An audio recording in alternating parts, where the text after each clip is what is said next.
Hey, welcome back, good humans. I'm here today to discuss with you things about your credit card that you need to know in terms of your credit card statement and also in terms of using your credit card.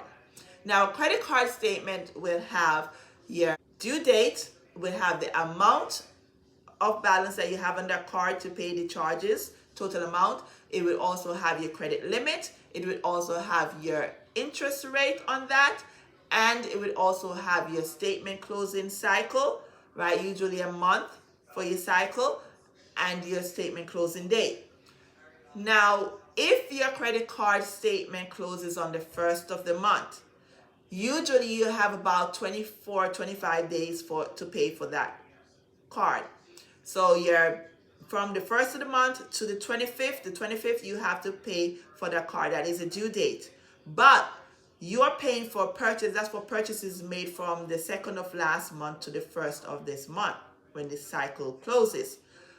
So if you have a credit card that the balance is showing that you owe $1,000 on that card and it is due by the 25th of the month, and you were only able to pay $900 before the 25th, and that's it because times are hard, you may have other things to deal with, the credit card company is not going to charge you interest on the $100 that is left on that statement balance. No, they are going to charge you interest, a high interest on the $1,000 on that statement balance. Yes, I know that is ridiculous, but that's what they're going to do. So it would behoove you to try to get that extra $100, whether if it's to borrow from a family member or a friend, fine. If you don't have any family member or friend to borrow from, guess what?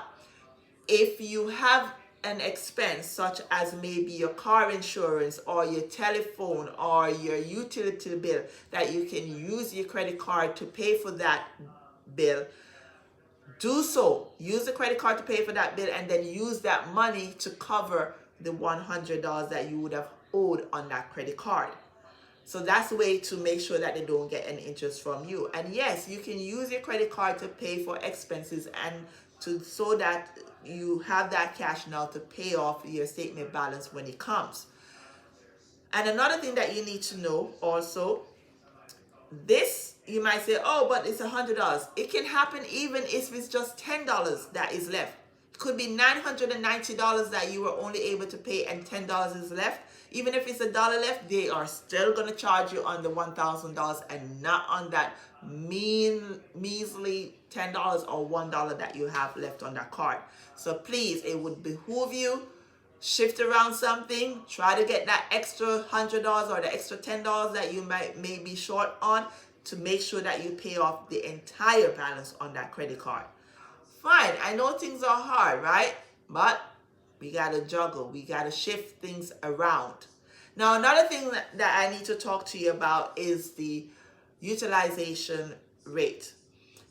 If your credit limit on that card is $10,000, all right, is a credit limit, and your statement balance is $1,000, then that's good. That means you are at 10% for your utilization rate, which is good because that will increase your credit score.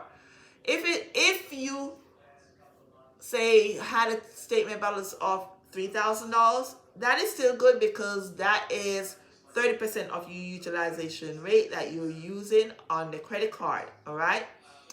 You need to keep it below 30%.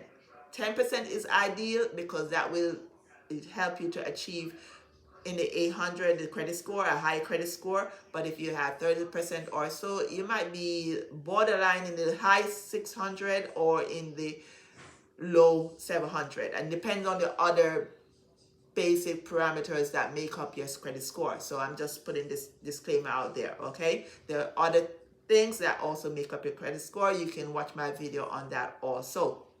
So that is what you have to look at also.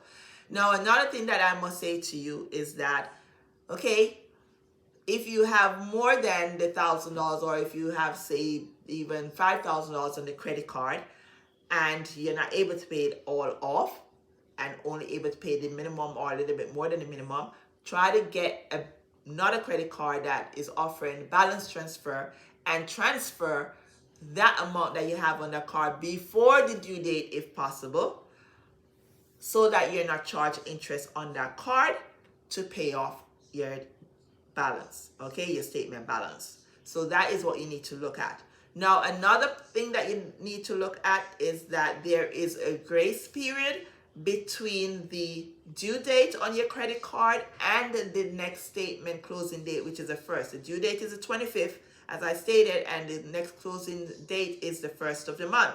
So you literally have 5 or 6 days there, depending on how many days in a month. And that window right there is your grace period, where if your balance on your card now, your overall balance on your card is high, meaning that it is shooting up more than $4,000 or more than $3,000, then your utilization rate is going to go up. So when the credit card company sends that information when the statement closes on the 1st of the month to the credit bureau, then your credit score is going to go up. You want to keep it low.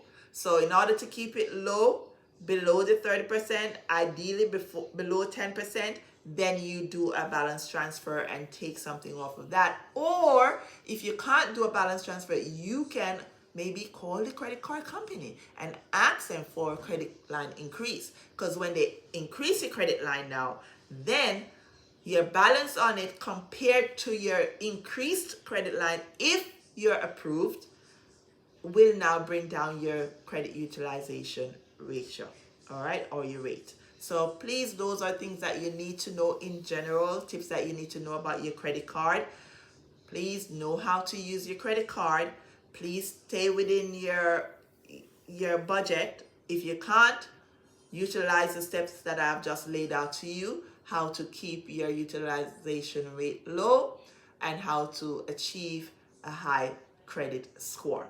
So thank you all for watching. Please go ahead, if you have not subscribed to my YouTube channel, hit that like button. Please also subscribe, and please share my videos with others around the world so they too can be debt free.